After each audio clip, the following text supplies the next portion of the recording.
இந்த வேத புஸ்தகத்திலிருந்து ஒரு காரியத்தை உங்களோட நான் பகிர்ந்து கொள்ளப் போகிறேன். இந்த தேவனுடைய வார்த்தைக்கு வல்லமை உண்டு. இந்த வார்த்தை வல்லமையும் ஜீவனும் உள்ளது. அதுக்கு உயிர் இருக்கிறது. அது நம்மோடு பேசும்.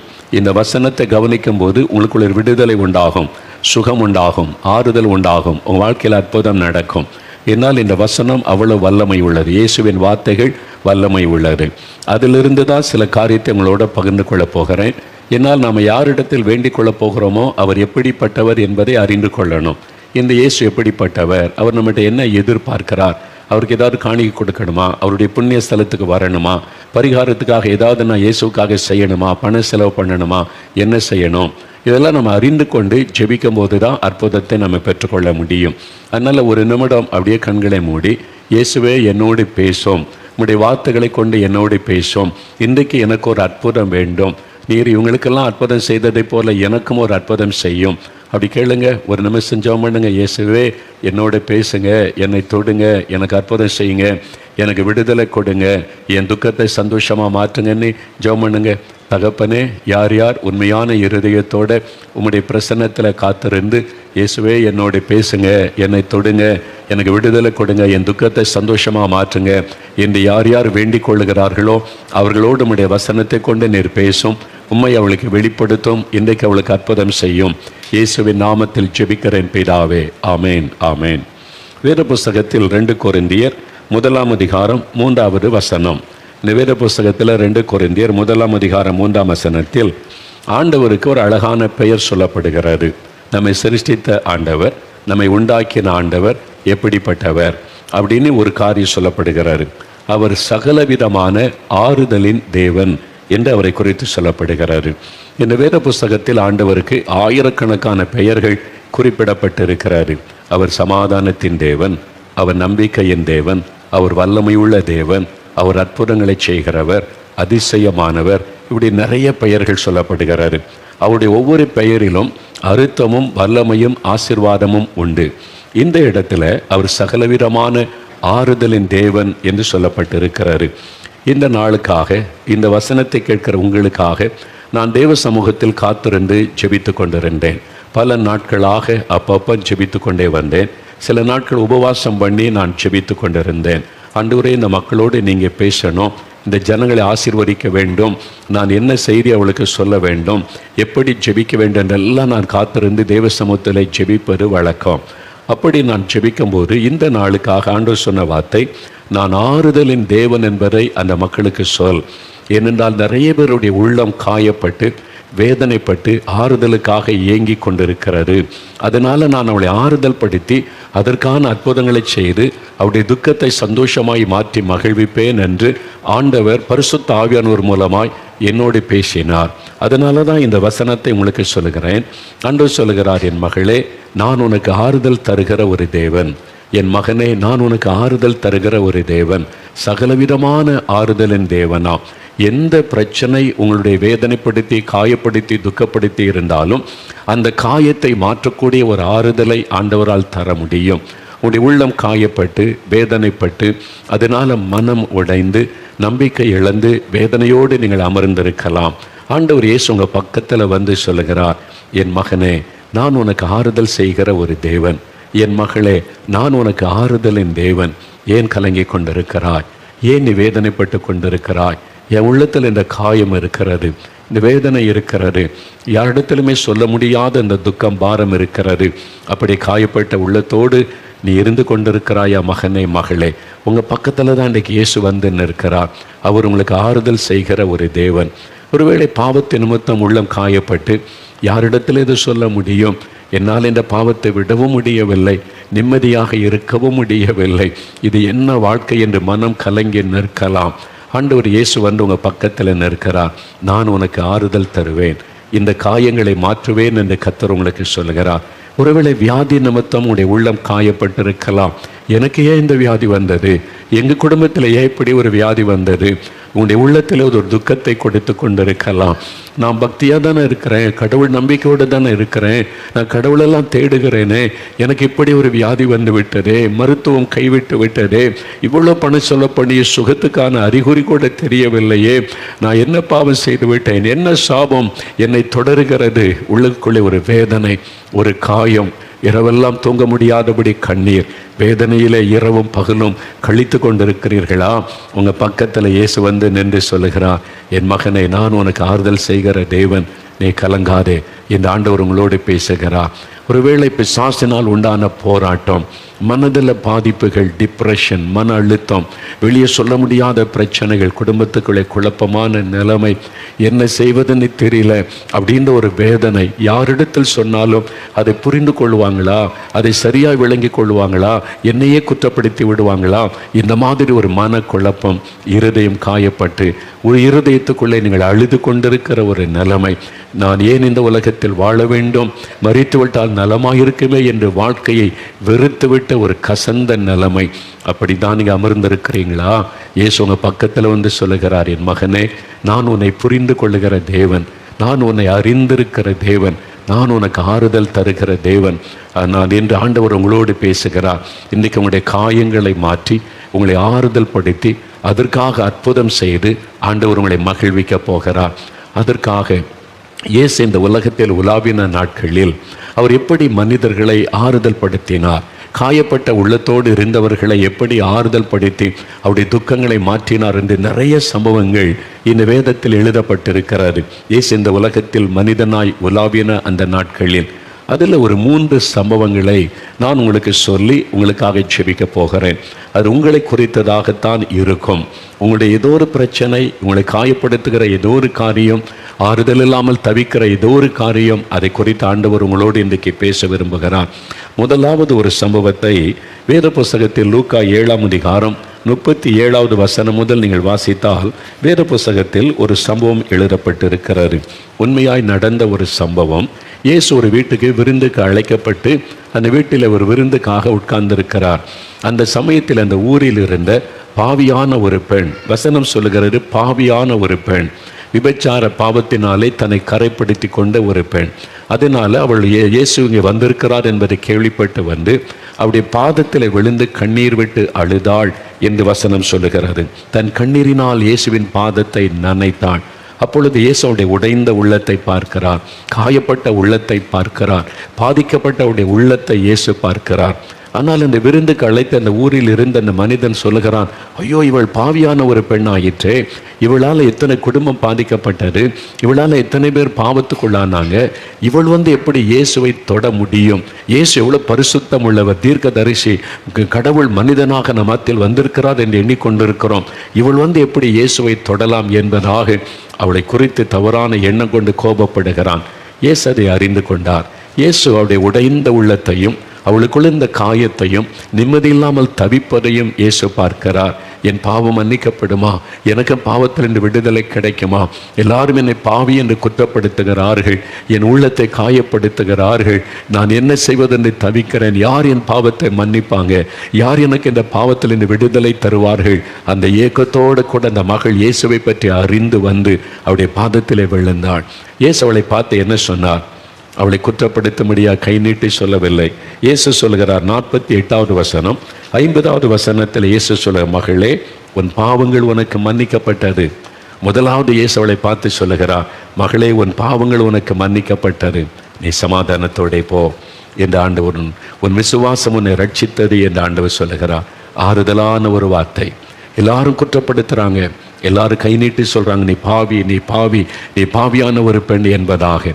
ஆனால் இயேசு சொல்லுகிறார், உன் பாவங்கள் உனக்கு மன்னிக்கப்பட்டது, நீ சமாதானத்தோടെ போ என்பதாக, உன் விசுவாசம் உன்னை ரட்சித்தது என்று ஒரு ஆறுதலான வார்த்தையை சொன்னார். பிரியமானவர்களே, பாவம் ஒரு மனிதனுடைய உள்ளத்தை பாதிக்கும். சமாதானத்தை பாதிக்கும், நிம்மதியை பாதிக்கும். பாவத்தில் ஒரு மனிதன் நிலைத்திருக்கும் பொழுது தேவனோடு உள்ள உறவு பாதிக்கப்படுவதனால சமாதானத்தை இழந்து அந்த பாவமுடைய வாழ்க்கையில நிம்மதியெல்லாம் குலைத்து விடும், சமாதானத்தை கெடுத்து விடும். அவனுடைய உள்ளம் தவிக்கிறது. இந்த பாவத்தை என்னால் விடவும் முடியவில்லை, இந்த பாவம் என்னை தொடர்ந்து கொண்டே இருக்கிறது, இந்த பாவத்தை விட வேண்டும் என்று நினைத்தாலும் விட முடியலை, நிம்மதியும் இல்லை என்று கலங்குகிற மனிதர்கள் உண்டு. ஒருவேளை நீங்கள் அப்படிப்பட்ட நிலைமையில் இருக்கிறீங்களா? ஆண்டவர் உங்களை பார்த்து சொல்லுகிறார், என் மகனே, உன் பாவங்கள் உனக்கு மன்னிக்கப்பட்டது, என் மகளே, உன் பாவங்கள் உனக்கு மன்னிக்கப்பட்டது, நீ சமாதானத்தோட போ. என் ஆண்டவர் உங்களை பார்த்து ஆறுதலான வார்த்தையை சொல்லி அந்த காயத்தை ஆண்டவர் மாற்றுகிறார். தென்கொரியா தேசத்தில் ஒரு பெரிய போதகர் ஊழியக்காரர் இருந்தார். டாக்டர் பால் யாங்கிச்சோ என்று ஒரு பெரிய திருச்சபை நடத்துகிற ஒரு போதகர் இருந்தார். அவருடைய சபையில் லட்சக்கணக்கான ஆத்மாக்கள் இருக்கிறாங்க. நான் அவரை பார்த்துருக்கிறேன், இந்த தேசத்துக்கு போயிருக்கிற இந்த சபையில் கூட நான் போய் பங்கு பெற்றிருக்கிறேன். அதில் ஒரு வாலிப மகளுக்கு அவர் திருமணம் செய்து வைத்தார். அவருடைய சர்ச்சில் நடந்த திருமணத்தை அவர் அந்த குடும்பத்தில் நடத்தி வைத்தார். திருமணம் முடிந்தது, ஆசீர்வதித்து அனுப்பினார். சில மாதங்கள் கழிந்தது. ஒரு நாள் அந்த மகள் வந்து அந்த போதகரிடத்தில் வந்து, உங்களோடு நான் தனித்து பேச வேண்டும் என்று வந்தாள். சரி மகளே, வா என்று சொல்லி உட்கார வைத்து பேசினார். அவளுக்கு தனியாக அந்த போதகரை சந்தித்த போது கண்ணீர் விட்டு அவள் அழுதாள், கண்ணீர் சிந்தி அவள் அழுதாள். அழுது போது இவருக்கு ரொம்ப துக்கமாகிவிட்டது. ஏதோ ஒரு காயப்பட்ட உள்ளத்தோடு இந்த மகள் வந்திருக்கிறாள், என்ன பிரச்சனையே தெரியலேன்னு சொல்லி அவள் சொன்னாள், எனக்கு வாழ பிடிக்கலை, நான் செத்து போனால் நல்லது, நான் மரித்து விட்டால் நல்லது என்பதாய் பேசினாள். ஏன் மகளே எப்படி சொல்லுகிற? உனக்கு திருமண வாழ்க்கையில் ஏதாவது பிரச்சனையா? உன் கணவரால் உனக்கு ஏதாவது பிரச்சனையா? நான் இல்லை, அவர் ரொம்ப நல்லவர், அவரால் எனக்கு எந்த பிரச்சனையும் இல்லை, அவர் என்னை ரொம்ப நேசிக்கிறார் என்பதாக. பிறகு உனக்கு என்ன பிரச்சனை? அல்லது அவருக்கு வேறு ஏதாவது பழக்கம், குடிக்கிறது, உன்னை திட்டுறது, அடிக்கிறது ஏதாவது இருக்கிறா? ஐயோ அப்படியெல்லாம் இல்லை, என்னை ரொம்ப அன்பாய் வைத்து கொள்ளுவா, கடினமாய் பேச மாட்டா, அவ்வளோ அன்பானவர். பிறகு எதுக்கு நீ சாகணும்னு சொல்கிற? ஒரு நல்ல வாழ்க்கை தானே உனக்கு அமைந்திருக்கிறது என்று அவர் கேட்ட பொழுது சொன்னாள், அதுதான் எனக்கு பிரச்சனை. என் கணவர் ரொம்ப அன்பானவர், பரிசுத்தமானவர், செபிக்கிறவர், தெய்வ பயமுள்ளவர், என்னை ரொம்ப நேசித்து அன்பாக என்னை வைத்து பார்த்து கொள்ளுகிறார். ஆனால் அவளை பார்க்கும் போதெல்லாம் என் உள்ளம் பாதிக்கப்படுகிறது. ஏனென்றால் நான் ஒரே ஒரு முறை என் வாழ்க்கையிலே பாவம் செய்துவிட்டேன். பாவத்துக்கு இடம் கொடுத்து ஒரு நாள் நான் பாவம் செய்துவிட்டேன். நான் பாவம் செய்து ஒரே ஒரு முறை அந்த பாவம் செய்துவிட்டேன். அந்த பாவத்தின் நிமித்தம் என் உள்ளத்தில் மனசாட்சி என்னை வாதிக்கிறது. அவர் எவ்வளோ பரிசுத்தமான மனிதர், எவ்வளவு ஜெபிக்கிறார், எவ்வளவு உன் மீது அன்பு வைத்திருக்கிறார், ஆனால் நீயோ கரைப்பட்டவள், நீ பாவத்துக்கு இடம் கொடுத்தவள் என்று என் சொந்த மனசாட்சி என்னை வாதிக்கிறது. அதனால் அது பாவம் வேறு யாருக்கும் தெரியாவிட்டாலும் என் மனசாட்சி என்னை வாதிப்பதினால் என்னால் நிம்மதியாக இருக்க முடியல, சந்தோஷமாக இருக்க முடியலை, மகிழ்ச்சியாக வாழ முடியவில்லை. அதனால் அவரோடு நான் எப்படி வாழ முடியும்? நான் செத்து போயிடலாம் நீ தோன்றுகிறது என்பதாய் அவள் அழுதாள். அந்த ஊழியக்காரர் சொல், இதுதான் உனக்கு பிரச்சனையா? ஆமாம், உன் பாவத்தை உணர்கிறாய் அல்லவா? நான் உணர்ந்துட்டேன், நான் மனம் திரும்பிட்டேன், என் பாவத்தை ஆண்டவர்கிட்ட அறிக்கையிட்டு விட்டேன். சரி, நீ உணர்ந்துட்ட, ஆண்டவர்கிட்ட அறிக்கையிட்டுட்டல்ல, இப்போ என்ன செய்யணும் என்றால், எப்போ உன் பாவத்தை நீ உணர்ந்து இயேசுவே நான் பாவம் செய்துட்டேன் என்னை மன்னிங்கன்னு கேட்டியோ, இயேசு கிறிஸ்துவின் ரத்தம் சகல பாவங்களை நீக்கி சுத்திகரிக்கும். வேத வசனத்திலிருந்து அவளோடு கூட அவர் பேசினார். ஆண்டவர் இயேசு உன்னை குற்றப்படுத்தி, உன்னை நீ பாவி என்று குற்றப்படுத்தி உன் சமாதானத்தை கெடுக்கிறவர் அல்ல. எப்போ உன் பாவத்தை நீ உணர்ந்தாயோ அப்பொழுதே அவர் மன்னித்து விடுகிறார். வேதம் சொல்லுகிறது பார், கிழக்குக்கு மேற்குக்கும் எவ்வளவு தூரமோ அவ்வளோ தூரமாய் உன் பாவத்தை உன்னை விட்டு விலக்கி விட்டார். இனி அந்த பாவத்துக்கும் உனக்கு சம்பந்தம் இல்லை. இயேசு கிறிஸ்துவின் ரத்தம் உன்னை கழுவி விட்டது. அதனால இப்போ நீ தேவனுடைய பிள்ளையாக இருக்கிறாய். இயேசு கிறிஸ்து உன்னை மகளே என்று அன்போடு கூட சொல்லுகிறார். நீ அதை விசுவாசித்து உனக்கு சொந்தமாக்கிக்கொள். அந்த காரியங்கள் உன்னை விட்டு விலகிவிடும், பழைய காரியங்கள் உன் உள்ளத்தை விட்டு விலகிவிடும். அவருடைய ரத்தம் உன்னை கழுவி சுத்திகரிக்கிறது என்று சொன்னபோது அவள் முழங்கால் படியிட்டு கண்ணீரோடு ஆண்டவரிடத்திலே ஜெபம் பண்ணி விசுவாசத்தோடு அந்த மன்னிப்பை அவள் ஏற்றுக்கொண்டாள். அவள் ஏற்றுக்கொண்ட உடன் உள்ளத்தில் இருந்த அந்த பாரம் விலகினது, அவளுக்குள்ள இருந்த துக்கம் விலகினது. இப்பொழுது தன் உள்ளத்தில் தான் பரிசுத்தமாக்கப்பட்டு விட்ட உணர்வு, அந்த மகிழ்ச்சி அவளுக்குள்ளே வந்தது. அந்த பாவ கரை நீக்கப்பட்டு ஒரு பெரிய மகிழ்ச்சியோடு போனாள். அதன் பிறகு அவள் சந்தோஷமாய் மகிழ்ச்சியோடு கூட வாழ்க்கை நடத்துவதை அந்த போதகர் கவனித்தார். பிரியமானவர்களே, பாவம் பயங்கரமானது, நம்மை கரைப்படுத்தி நம்முடைய மனசாட்சியை பாதிக்கக்கூடியது. ஆனால் இயேசு கிறிஸ்துவின் ரத்தம் நம்முடைய பாவமர நம் இருதயத்தை கழுவி குற்றமற்ற மனசாட்சியை நம்மை விட்டு மாற்றக்கூடியது. எபிரேயர் 9:14 வேதம் சொல்லுகிறாரு, இயேசு கிறிஸ்துவின் ரத்தம் நம்முடைய மனசாட்சியை பாவங்களற கழுவி சுத்திகரித்து நமக்குள்ள தேவனுடைய பிள்ளை என்ற சந்தோஷத்தை கொடுக்கிறது. எப்போ நீங்க பாவத்தை உணர்கிறீர்களோ அப்பொழுதே இயேசு உங்களை மன்னிக்க, உங்களுக்கு அந்த பாவத்தை அவர் மாற்றி உங்களுடைய இருதயத்தை பரிசுத்தப்படுத்த, பாவத்தின் வல்லமையிலிருந்து விடுதலையாக்க ஆயத்தமாய் இருக்கிறார். அதனால இன்றைக்கு இயேசுவே என் பாவத்தை மன்னியும், என்னுடைய மனசாட்சியை வாதித்து கொண்டிருக்கிற இந்த பாவம் உங்கள் ரத்தத்தினால என் இருதயத்தை கழுவிருங்கன்னு ஒப்புக்கொடுங்க. இனி இந்த மதுபான பழக்கம் வேண்டாம், சூதாடுகிற பழக்கம் வேண்டாம், இனி இந்த கண்களின் இச்சை, மாமிசத்தின் இச்சை, இந்த பாவங்கள் எனக்கு வேண்டாம். இது என் சமாதானத்தை கெடுத்து கொண்டிருக்கிறது, என்னை கரைப்படுத்துகிறது, இதிலிருந்து எனக்கு ஒரு விடுதலை கொடுங்கன்னு சொல்லி எப்போ நீங்கள் உணர்ந்து இயேசுவனிடத்தில் பாவத்தை அறிக்கையிடுவீர்களோ, அவர் பாவத்தை மன்னிக்கிறவர் மாத்திரம் அல்ல, உங்களுடைய குற்ற மனசாட்சியை மாற்றுகிறவர் மாத்திரம் அல்ல, பாவத்தின் வல்லமையில் இந்த விடுதலை தருகிறவர். பாருங்க, 20 வருஷம் மதுபான பழக்கம், போதை வஸ்துகளை பயன்படுத்துகிற பழக்கம், இயேசு விடுதலை கொடுத்து விட்டார். அதன் பிறகு அந்த எண்ணமே வரவில்லை, பழையவைகள் ஒளிந்து போகிறது. இயேசு கிறிஸ்துவண்டை வந்து எப்போ உடைய பாவத்தை உணர்ந்து அறிக்கையிடுவீர்களோ பழையவைகள் எல்லாம் ஒளிந்து போகிறது. ஒரு புதிய இருதயத்தை தருவார், புதிய வாழ்க்கையை இயேசு தருவார். அதன் பிறகு அந்த பாவத்தில் இருந்து விடுதலை கொடுத்து பரிசுத்த வாழ்வை ஆண்டவர் இயேசு தருவார். அதற்குத்தான் அவருடைய ரத்தம் சிலுவையில் நமக்காய் சிந்தப்பட்டது. அதன் பிறகு உலகம் என்ன வேண்டுமானாலும் சொல்லட்டும், ஆண்டவர்களை பார்த்து சொன்னார், மகளே உன் பாவம் மன்னிக்கப்பட்டது, சமாதானத்தோட போ, உன் விசுவாசம் உன்னை ரட்சித்தது என்று சொன்னார். அவளுக்குள்ளிருந்த அந்த பாவ உணர்வு மாறிவிட்டது, குற்ற மனசாட்சி மாறிவிட்டார். தன் தேவனுடைய பிள்ளை இயேசு என்னை மகளே என்று அழைத்து என் பாவத்தை மன்னித்து விட்டார் என் மகிழ்ச்சியோடு போனாள். அந்த ஊர் மக்கள் என்ன சொல்லியிருப்பா, இவள் பாவி, இவள் பாவி, பழைய காரியத்தை பேசி கொண்டிருந்திருப்பார்கள். ஆனால் அவளுக்கு அதை குறித்த பாரம் இல்லை. இயேசு என் பாவத்தை மன்னித்து விட்டார், அந்த பழைய பாவத்துக்கும் எனக்கு இப்பொழுது சம்பந்தம் இல்லை. புதிய இருதயம், ஒரு புதிய வாழ்க்கை, அதுதான் இயேசு இன்றைக்கு கொடுக்கிற மிகப்பெரிய அற்புதம். அதுதான் இன்றைக்கு அந்த அற்புதத்தை இயேசு உங்களுக்கு செய்ய விரும்புகிறார். இதுவரை செய்த எல்லா பாவத்தையும் ஆண்டவர் உங்களுக்கு மன்னித்து பாவத்தில் இந்த விடுதலை கொடுத்து மகிழ்விக்க விரும்புகிறார். அந்த குற்ற மனசாட்சியை மாற்றி தேவனுடைய பிள்ளை என்ற சந்தோஷத்தை கொடுக்க விரும்புகிறார். அந்த அற்புதம் இன்றைக்கு உங்களுடைய வாழ்க்கையில நடக்க உங்களை ஒப்புக்கொடுங்கள், அந்த அற்புதத்தை பெற்றுக்கொள்வீர்கள். ரெண்டாவது, இயேசு செய்த இந்த ஆறுதலான ஒரு காரியம், இந்த மகளை எப்படி ஆறுதல் படுத்தினாரோ அதே மாதிரி யோவான் 5:6 வாசிக்கும் போது இங்கே ஒரு மனிதனை இயேசு சந்திக்கிறார். இந்த மனிதன் வியாதிப்பட்ட ஒரு மனிதன். யோவான் 5:5 நீங்கள் வாசிக்கும் போது, எருசலேமிலே பெதஸ்தா என்ற குளத்தின் அருகே ஒரு மனிதன் படுத்திருக்கிறான். 38 வருஷம் வியாதி கொண்ட ஒரு மனிதன்.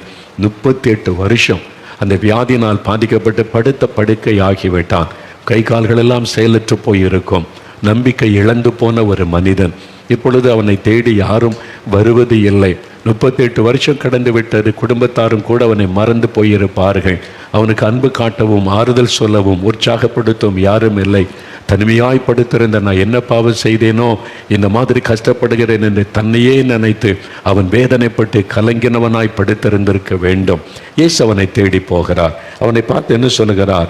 5வது வசனம் 6வது வசனத்தை வாசிக்கும் போது இயேசு சொல்லுகிற ஒரு காரியம், சுகமாக வேண்டும் என்று நீ விரும்புகிறாயா? மகனே, நீ சுகமாக வேண்டும் என்று விரும்புகிறாயா? 38 வருஷம் வியாதி படுக்கை, சரீரமெல்லாம் பாதிக்கப்பட்டு கை கால்கள் எல்லாம் செயல் இழந்து அவன் மனதெல்லாம் விட்டு போயிருக்கும். அப்படியே மனம் சோர்ந்து போயிருக்கும். எனக்கென்று யாரும் இல்லை, எனக்கு அன்பு காட்ட ஆதரவாய் பேச யாரும் இல்லை என்று கலங்கி நின்ற ஒரு மனிதன். இயேசு அவனை தேடி போய் சொல்லுகிறார், நீ சுகமாக வேண்டும் என்று விரும்புகிறாயா என்று ஆண்டவர் கேட்கிறார். எவ்வளோ ஒரு ஆறுதலான வார்த்தை பார்த்தீங்களா? அவனுடைய பாவத்தினால தான் அந்த வியாதி என்பதை இயேசு அறிந்திருந்தார். இதே அதிகாரம் 14வது வசனத்தில் ஆண்டவர் அவனை சுகமாக்கின பின்பு சொல்லுகிறார், இனி பாவம் செய்யாதே, அதிக கேடானது வரும் என்று எச்சரித்தார். அவன் பாவத்தினால தான் வியாதின்னு இயேசுவுக்கு தெரியும். ஆனால் இயேசு அவனிடத்தில் வந்து, நீ ஏன் வியாதிப்பட்ட தெரியுமா, உன் பாவம் என்ன தெரியுமான்னு அவனை குற்றப்படுத்தவில்லை. ஏற்கனவே அவன் காயப்பட்டு வேதனையோடு படுத்திருக்கிறான். வியாதியின் வேதனையோடு கலங்கி கொண்டிருக்கிறான். அவனுக்கு ஒரு ஆறுதலான வார்த்தை தேவை. அதனால் ஆண்டவர் இயேசு அவனை பார்த்து சொல்லுகிறார், சுகமாக வேண்டும் என்று நீ விரும்புகிறாயா? நீ இந்த வேதனையிலிருந்து விடுதலை பெற விரும்புகிறாயா என்று கேட்கிறார். ஐயோ, இதுவரை யாருமே என்னை இப்படி கேட்டதில்லையே. நான் சுகமாவேன் என்று யாருமே சொன்னதில்லை. நான் சுகமாகும்படி விரும்புகிறேன் என்பதை கூட யாரும் கேட்கவில்லை. என்னை விசாரிக்க கூட யாருமே வந்ததில்லை. யார் இவர்? என்னை நேசித்து என்னை அன்பாய் விசாரிக்கிறாரே, ஆறுதலான வார்த்தை சொல்லுகிறாரே என்று இயேசுவை பார்க்கிறான். இயேசு சொல்லுகிறார், எழுந்திரு, உன் படுக்கை எடுத்துக்கொண்ட நட. அவ்வளவுதான். அந்த வார்த்தை அவன் கேட்ட உடனே ஒரு வல்லமை சரீரத்தில் இறங்கினது. அவனுடைய சரீரத்தில் பாதிக்கப்பட்ட உறுப்புகள் எல்லாம் சுகமானது, பலவீனமெல்லாம் மாறினது. 38 வருஷம் படுத்த படுக்கையில் எழும்புகிறான். இவனால் கை கால்களை பயன்படுத்த முடியுது, எல்லாம் செயல்படுகிறது, நடக்க முடிகிறது. எல்லாம் அவனை சோதித்து பார்க்கிறான். மகிழ்ச்சி, என் சரீரத்தில் என்ன நடந்தது? எல்லாம் புதிதாகிவிட்டது. படுக்கை எடுத்துக்கொண்டு நடந்து போன்றாரு. அவன் படுக்கை எடுத்துக்கொண்டு சுமந்து கொண்டு நடந்து போகிறான். ஒரு அற்புதமான சுகம். ஆறுதலான வார்த்தை சொல்லிவிட்டு இயேசு அப்படியே போய்விடவில்லை. அவனுக்கு அற்புதம் செய்து அவனுடைய துக்கத்தை சந்தோஷமாய் மாற்றினார். ஆண்டவர் உங்களை பார்த்து கேட்கிறார், என் மகனே, நீ சுகமாக வேண்டும் என்று விரும்புகிறாயா? என் மகளே, நீ சுகமாக வேண்டும் என்று விரும்புகிறாயா என்று ஆண்டவர் கேட்கிறார். எத்தனை வருட வியாதி, இத்தனை வருஷம் கஷ்டப்படுறேனே, பிறந்ததிலிருந்து இந்த வியாதி, இந்த வேதனை, 20 வருஷமாக இந்த வேதனை, வலி, ஐயோ மருத்துவம் என்னை கைவிட்டு விட்டதே அப்படின்னு மனம் கலங்கி நிற்கிறீர்களா? யாருமே என்னை புரிந்து கொள்ளலை, என் வேதனையை அவங்க அறிந்து கொள்ளவில்லை, எல்லாரும் என்னை ஒரு மாதிரி பார்க்குறாங்க அப்படின்னு சோர்ந்து போனீங்களா? இயேசு உங்கள் பக்கத்தில் வந்து நின்று சொல்லுகிறா, என் மகளை நீ சுகமாக விரும்புகிறாயா? என் மகனை சுகமாக விரும்புகிறாயா? உங்கள் விருப்பத்தை சொல்லுங்கள் அவரிடத்துல. உடனே உங்களுடைய விருப்பத்தை அவர் நிறைவேற்றும். ஆமாண்டவரே, நான் சுகமாக விரும்புகிறேன், என்னை சுகமாக்குங்கன்னு சொல்லுங்கள். இயேசுவே என்னை சுகமாக்கும், இயேசுவே எனக்கு ஒரு அற்புதம் செய்யும். நீங்கள் கேட்ட ஆண்டவர் கட்டாயம் உங்களுக்கு அற்புதம் செய்வா. நான் சொன்னால எங்கள் ஒரு பக்கத்தில் ஏரல் என்ற ஒரு ஊர் இருக்கிறார். அதுதான் தாலுகாவுடைய ஹெட் குவார்ட்டர்ஸ். அங்கே நாலுமாவுடைய தாலுகா ஹெட் குவார்ட்டர்ஸ் தான் ஏரல் என்பது. அங்கே பக்கத்தில் ஒரு கிராமம். அந்த கிராமத்தில் ஒரு குடும்பம் இருந்தது. அதில் அந்த சகோதரிக்கு திருமணம் ஆயிற்று. அவருடைய வயிற்றில் ஒரு பிரச்சனை, வலி உண்டாகி கொண்டே இருந்தது. திருமணமாகி சில வருடங்கள் ஆயிற்று, குழந்தையும் இல்லை, வயிற்றிலே வலி. டாக்டரிடத்தில் கொண்டு போகலாம். ஒரு ஏழை குடும்பத்தை சார்ந்தவர்கள். அந்த கணவரும் கஷ்டப்பட்டு வேலை செய்து சம்பாதிக்கிறவர், ஏழை குடும்பம். சரி, மனைவிக்கு இப்படி கஷ்டப்படுகிறாள் என்று ஆஸ்பத்திரிக்கு அழைத்து கொண்டு போனார். அங்கே போய் எல்லா ரிப்போர்ட்டெல்லாம் எடுத்து பார்த்துட்டு சொன்னாங்க டாக்டர்ஸு, கர்ப்பப்பையில் ஒரு பெரிய கட்டி வந்து விட்டது, அதனால் இந்த மகளுடைய உயிருக்கு ஆபத்து. அப்போ என்ன செய்யணும்? கர்ப்பப்பையையே எடுத்து விட வேண்டும். அந்த கட்டி அந்த கர்ப்பப்பையில் இருக்கிறதுனால கட்டியை மாத்திரம் எடுக்க முடியாது. அந்த மாதிரி பாதிப்பு கர்ப்பப்பையில் வந்து விட்டது. கர்ப்பப்பையையே அப்புறப்படுத்தினாதான் அந்த மகள் உயிர் பிழைக்க முடியும், இல்லாட்டா அவ்வளவுதான் என்று சொல்லிவிட்டார்கள். பெரிய ஒரு அதிர்ச்சியோடு வீட்டுக்கு வந்தார்கள். கணவன் பார்த்தார், கர்ப்பப்பையை எடுத்து விட்டால் நமக்கு குழந்தையும் இல்லை, அதன் பிறகு குழந்தையும் பிறக்க வாய்ப்பு இல்லை. அடுத்தது ஆப்ரேஷன் பண்ணணுமானா அதுக்கு ஆயிரக்கணக்கான ரூபாய் தேவை. அதுக்கு நான் எங்கே போவது? ஒரு பக்கம் பண பிரச்சனை, இன்னொரு பக்கத்தில் கர்ப்பப்பையை எடுத்து விட்டால் அடுத்து குழந்தை பிறக்க வாய்ப்பு இல்லை. அதனால் எப்படி இவளோடு வாழுவது? பாருங்கள், கணவன் தன் மனைவியை பார்த்து சொன்னால், தன்னுடைய பெற்றோருடைய வீட்டில் வந்து விட்டு இனிமேல் நீ உன் பெற்றோர் உன்னை பார்த்து கொள்ளட்டும், இனிமேல் உனக்கு எனக்கு சம்பந்தம் இல்லை. எப்படி நான் வாழ்வது? கர்ப்பப்பையை எடுத்து விட்டால் குழந்தையே பிறக்காது, எப்படி வாழ்வது? ஒரு கணவன் பாருங்க, அந்த மனைவியினுடைய வேதனை கூட புரிந்து கொள்ளாமல் கொண்டு வந்து பெற்றோருடைய வீட்டிலே விட்டு போய்விட்டான். அவ்வளவுதான். இப்போ அந்த மகள் வியாதியின் வேதனை ஒரு பக்கம், கணவன் தன்னை விட்டு பிரிந்து போய்விட்டான், கைவிடப்பட்ட நிலைமை ஒரு பக்கம். வேதனையில் அழுது கொண்டே நாட்களை கழித்து கொண்டிருந்தான். என்ன நடக்கும்? எப்படி? அவருடைய பெற்றோரும் ஏழை குடும்பம், ஆஸ்பத்திரிலாம் போய் ஆயிரக்கணக்காக பணம் செலவு பண்ண வசதி இல்லாத குடும்பம். அழுது நாட்களை கழித்து கொண்டிருந்தான். காயப்பட்ட ஒரு உள்ளம், காய வேதனைப்பட்ட ஒரு சரீரம், வேதனையோடு இருந்த சமயம் பக்கத்து வீட்டில் இருந்த கிறிஸ்தவர் அல்லாத ஒரு சகோதரி சொன்னாங்க, பக்கத்தில் நாலுமாவுடைய ஊர் இருக்குது, அங்கே நிறைய பேர் பிரார்த்தனைக்கு போகிறாங்க, இயேசு கிறிஸ்து அற்புதம் செய்கிறாராம், நீ எதுக்கு உட்காந்து அழுதுகிட்டே இருக்கிற? நீயும் ஒரு கடிதம் எழுதி போட்டால் கூட ஜெபம் பண்ணுவாங்களாம், உன் பிரச்சனையை எழுதி போடு, அவங்க உனக்காக பிரார்த்தனை பண்ணுவாங்க. நீ கிறிஸ்தவர் அல்லாத ஒரு சகோதரி தான். இந்த ஊழியத்தை பற்றி கேள்விப்பட்டு சொன்ன உடனே அந்த மகள் ஒரு வேதனையோடு அதெல்லாம் விளக்கமாக எழுதி, என் கணவர் என்னை கைவிட்டுட்டு போயிட்டார், டாக்டர்ஸும் இப்படி சொல்கிறாங்க, ஆஸ்பத்திரியில் போய் ஆப்ரேஷன் பண்ணுறதுக்கு பண வசதியும் கிடையாது, என் ஏழை பெற்றோரும் கண்ணீர் வடிக்கிறாங்க, என் வாழ்க்கையை முடிந்து போனது, அவ்வளவுதான், எனக்காக பிரார்த்தனை பண்ணுங்கள் என்று எழுதியிருந்தாள். அந்த கடிதம் என் கையிலே கிடைத்தது. அந்த கடிதத்தை வாசித்த போது என் இருதயம் ரொம்ப பாதிக்கப்பட்டது. பாவம், அந்த மகள் வியாதியின் போல ஒரு பக்கம் வேதனை, கணவனால் கைவிடப்பட்ட நிலைமை ஒரு பக்கம். அதனால ஒவ்வொரு மாதமும் திறப்பின் வாசல் ஜெபம் நடக்கும்ல. அந்த திறப்பின் வாசல் ஜெபத்தில் நான் இந்த கடிதத்தை வாசித்து நம்ம எல்லாரும் ஜெபிக்கலாம். இந்த மாதிரி ஒரு மகள் எழுதியிருக்கிறாங்க, எவ்வளோ பெரிய துக்கம், அந்த மகளுக்கு ஆண்டவர் அற்புதம் செய்யணும், ஜெபிக்கலாம் என்று வாசித்த பொழுது எல்லாரும் ஜெபம் பண்ணினோம். அந்த மகளுக்காக பெயரை சொல்லி ஒரு ஆச்சரியமான காரியம் என்ன தெரியுமா? கடிதம் எழுதிவிட்டு அந்த மகள் இந்த ஜெபம் எங்கே நடக்குன்னு விசாரித்து அந்த மகள் இன்றைக்கு ஜெபத்துக்கு வந்திருக்கிறார்கள். நம்மளுக்கு தானே சொல்லி ஜெபிக்கிறாங்க, நம்ம கடிதத்தை தான் வாசிக்கிறாங்க, நமக்காக தான் ஜெபிக்கிறாங்கன்னு சொல்லி அந்த மகள் கண்ணீரோட, இயேசுவே எனக்கு ஒரு அற்புதம் செய்யுங்க, இயேசுவே எனக்கு ஒரு சுகம் கொடுங்க, எல்லாரும் எனக்காக ஜெபிக்கிறாங்க, என் வாழ்க்கையை முடிந்து போய்விட்டார், எனக்கு ஒரு அற்புதம் செய்யுங்கன்னு அந்த மகள் கண்ணீரோடு ஜெபித்தார். அந்த மகளுடைய கண்ணீரை இயேசு கண்டார். அதே நாளில் ஆண்டவருடைய வல்லமை அவளை தொட்டார். தன்னை ஒரு வல்லமை தொட்டதை உணர்ந்தாங்க, அற்புதம் நடந்து விட்டதை உணர்ந்தாங்க, வீட்டுக்கு போயிட்டாங்க. இப்போ சரீரத்தில் ஒரு மாற்றம் தெரிகிறது. அந்த சுகவீனம் அதெல்லாம் மாறி மாற்றத்தை உணர்கிறார்கள். அவங்க இயேசுவே இயேசுவேன்னு ஜெபித்து கொண்டு இருக்கும் போது வேண்டான்னு விட்டுட்டு போன கணவர் மறுபடியும் தன் மனைவி எனக்கு வேணும்னு தேடி வந்து விட்டார். அந்த மனைவியை தன் வீட்டுக்கு அழைச்சிட்டு போயிட்டார். ஆஸ்பத்திரி கொண்டு போய் பார்த்தா கட்டி காணவில்லை, கட்டி இல்லை. ஒரு அற்புதமான சுகம். அந்த மகள் தன் கணவரோடு சேர்ந்து சந்தோஷமாய் வாழும்படி இயேசு செய்தார்.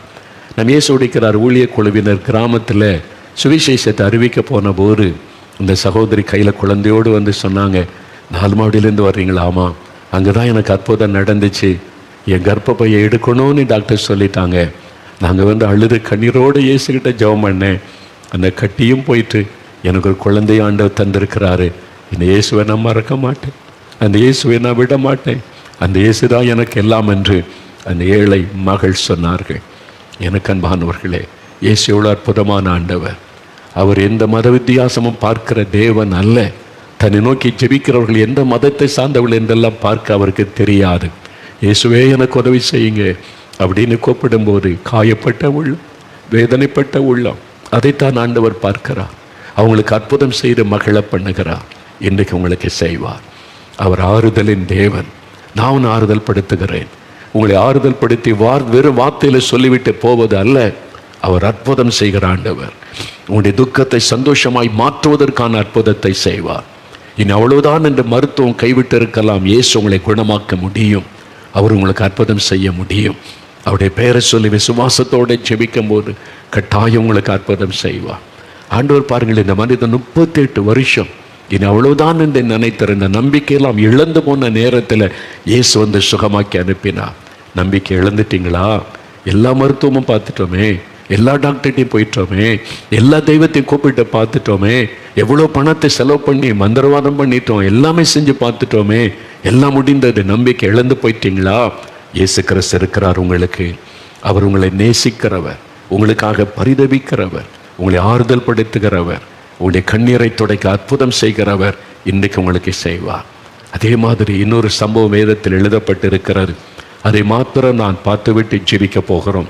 பரிசுத்த லூக்கா எழுதின சுவிசேஷம் 7ஆம் அதிகாரத்தில் நான் வாசிக்கும் பொழுது, லூக்கா 7ஆம் அதிகாரம் 11ஆம் வசனத்திலிருந்து நீங்கள் வாசித்தால், இயேசு கிறிஸ்து நாயின் என்று சொல்லப்பட்ட ஊருக்கு வருகிறார்.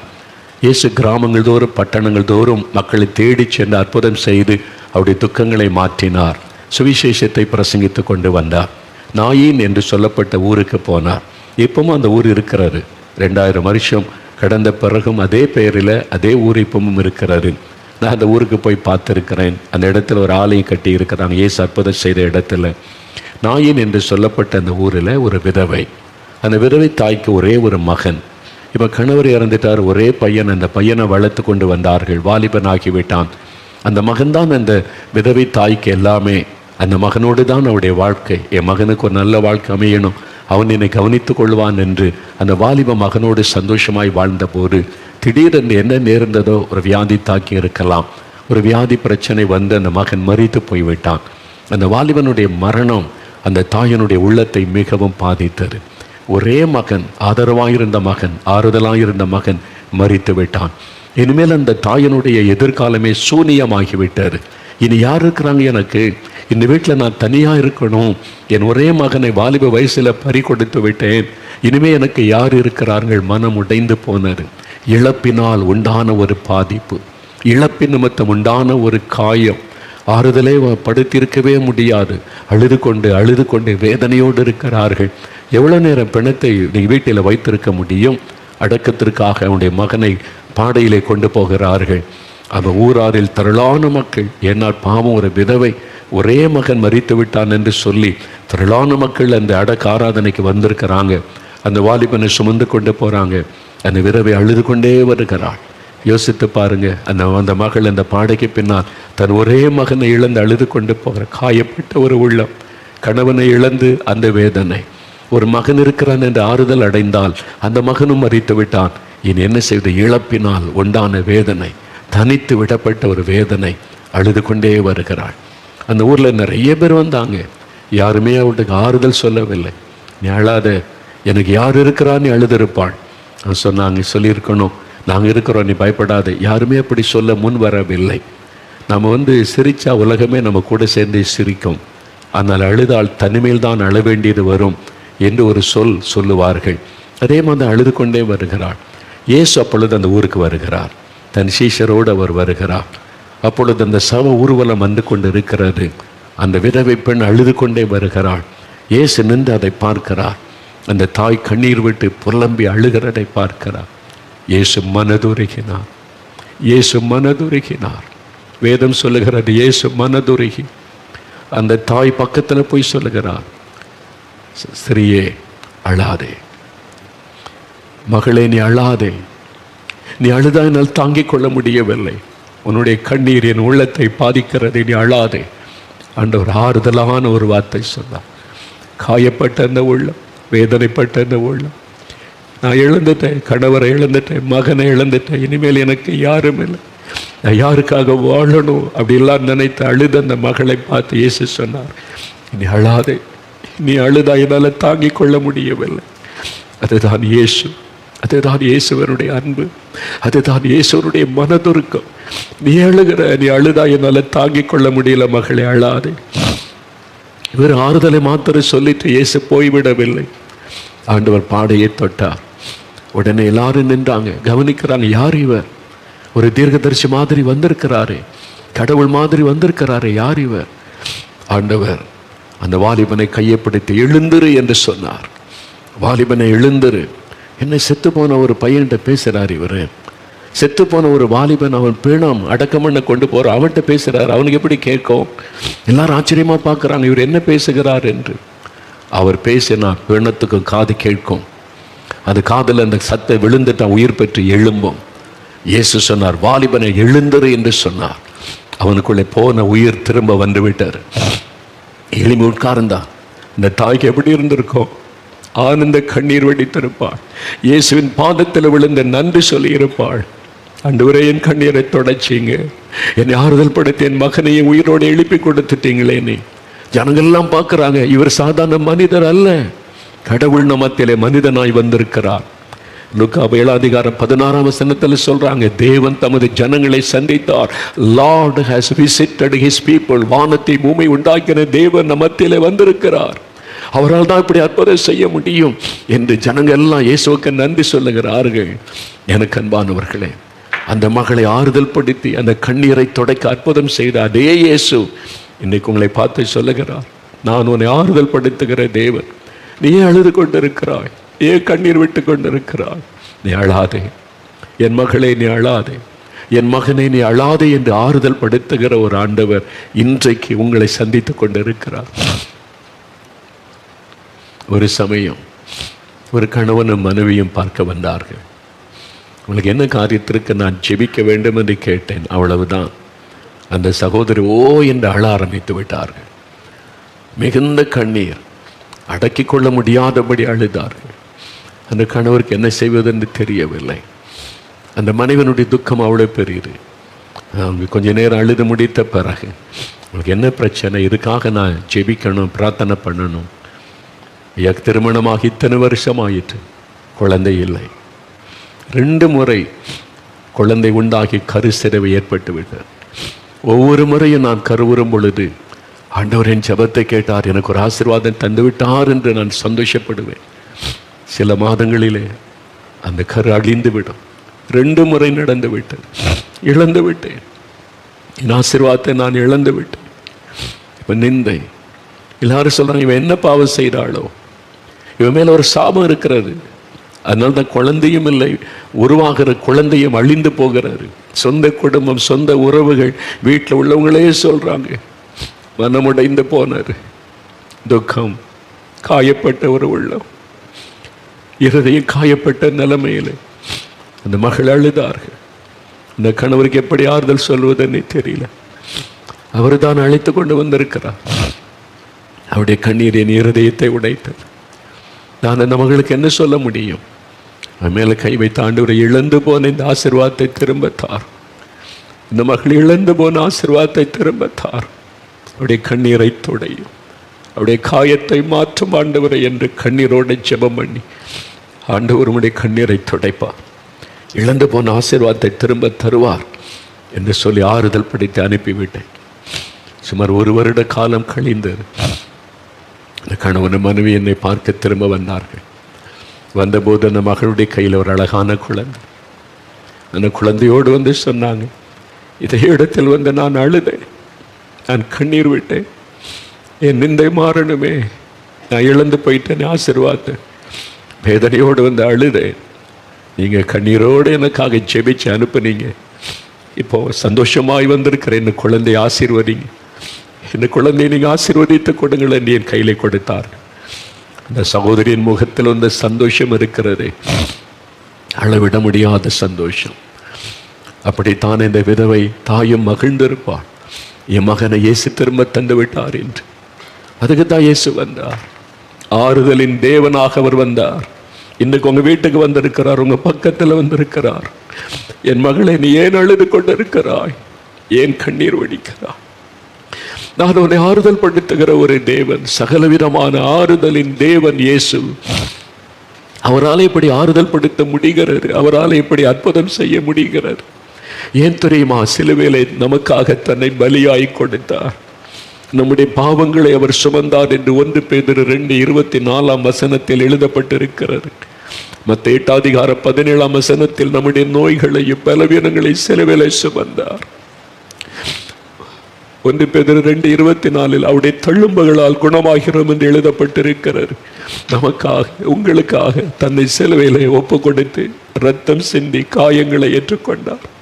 அவருடைய தழும்புகளால் குணமாகிறோம். அந்த தழும்புள்ள கரத்தினால் தொட்டு நம்மை குணமாக்குகிறார்.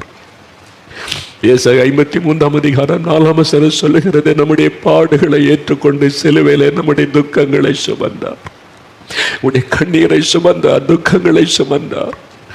சிலுவையில் அவமானப்படுத்தப்பட்டு, நிந்திக்கப்பட்டு, குற்றம் சொல்லப்பட்டு, அவருடைய இருதயத்தை வேதனைப்படுத்தி அந்த சிலுவையிலே தொங்கும்படி செய்தார்கள். அத்தனையும் அவர் சகித்தார்.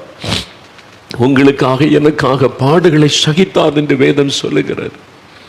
கலாத்தியர் 3:13 சொல்லுகிறது, நம்முடைய சாபங்களை தன் மீது ஏற்றுக்கொண்டார். அதனால தான் அவரால் நமக்கு அற்புதம் செய்ய முடிகிறது. நமக்காக நம்முடைய இடத்தில் அவர் சிலுவையில் மரித்ததினால பாவங்கள், சாபங்கள், வியாதிகள், துக்கங்கள் எல்லாவற்றையும் சுமந்து முடித்ததினால அவரால் தான் நம்மை ஆறுதல் படுத்த முடியும். அவரால் தான் நமக்கு அற்புதம் செய்ய முடியும். அவர் நம்மை ஆசீர்வதிக்க எதையும் கேட்கவில்லை. நீ விசுவாசித்தால் போதும், உன் இருதயத்தில் என்னை விசுவாசித்து நீ என்னை சொந்தமாக்கி கொண்டால் போதும், அவ்வளவுதான். விசுவாசத்தோடு கூப்பிட்டு அவனுக்கு அற்புதம் செய்வேன் என்று ஆண்டவர் சொல்லுகிறார். அவர் சகல விதமான ஆறுதலின் தேவன். இதோ உங்கள் பக்கத்தில் வந்திருக்கிறார். இப்போ நம்ம ஜெபிக்க போகிறோம். சிலுவையில் நமக்காக நொறுக்கப்படுவதற்கு தன்னை ஒப்பு கொடுத்து ரத்தம் சிந்தி மரித்து உயிர்த்தெழுந்த அந்த இயேசுவனிடத்தில் ஜெபிக்க போகிறோம். சிலுவை மரணத்தோடு அவருடைய வாழ்க்கை முடிந்திருந்தால் நமக்கு என்ன பிரயோஜனம்? செத்து போன ஒருவரை எதுக்கு கடவுளா நம்ம நம்ப வேண்டும்? அதனால பிரயோஜனம் இல்லை. அவர் மரித்து 3வது நாள் உயிரோடு எழுந்தார். இன்றைக்கும் அவர் உயிரோடு இருக்கிறார். அதனால தான் இந்த அற்புதங்கள் நடக்கிறாரு. இன்றைக்கு இப்போ அவர் உங்களுக்கு அற்புதம் செய்ய போகிறார். உங்களை ஆறுதல் படுத்தும்படி அற்புதம் செய்ய போகிறார். நாம் செபிக்க போகிறோம். நீங்கள் இருக்கிற இடத்துல அப்படியே முழங்கால் படியிட்டு, முடிந்தவர்கள் முழங்கால் படியிட்டு கொள்ளுங்க. இயேசுக்கு முன்னால் நம்மை தாழ்த்துவதற்கு அடையாளமாய் முழங்கால் படியிட்டு கொள்ளுங்க. உங்களை தாழ்த்துவதற்கு அடையாளமாய் அப்படியே முழங்கால் படியிட்டு ஆண்டவரிடத்தில் செபிக்க போகிறோம். இல்லை, எனக்கு அதெல்லாம் பழக்கல, முழங்கால் படியிட முடியாது, உட்கார்ந்தே நீங்கள் செபிக்கலாம். ஆனால் உங்களுடைய கண்களை மூடி உங்களுடைய கண்களை மூடி இருதயத்தில் இயேசுவை நினைத்து ஜெபிக்கணும். உங்களுக்காக நான் முழங்காலிலே நின்று ஜெபிக்க போகிறேன். ஆண்டவரிடத்திலே முழங்கால் படியிட்டு கருத்தாய் நாம் ஜெபிக்க போகிறோம். அப்படி இயேசுடைய சமூகத்தில் நாம் நிற்கிறோம். உங்கள் பக்கத்தில் இயேசு வந்திருக்கிறார். இயேசு உங்களுக்காக சிலுவையில் மரித்து உயிர்த்தெழுந்தவர். தன்னுடைய சரீரத்திலே தள்ளும்புகள் காயங்களை ஏற்றுக்கொண்டவர். உங்களுடைய கண்களை மூடி இருதயத்தில் இயேசுவை நோக்கி பாருங்கள். இயேசுவே, எனக்கு ஆறுதல் தருகிற தேவனே, சகலவிதமான ஆறுதலின் தேவனே, காயப்பட்ட உள்ளத்தோட வேதனையோடு உம்முடைய சமூகத்தில் நான் நிற்கிறேன். என் காயங்களை மாற்றணும், எனக்கு ஆறுதல் வேணும், எனக்கு ஒரு அற்புதம் வேணும். ஜெபம் பண்ணுங்க. முழங்கால் படியிட்டு இயேசுவை நோக்கி ஜெபிக்க போகிறோம். ஒவ்வொரு நன்மைக்காக ஜெபிக்க போகிறோம்.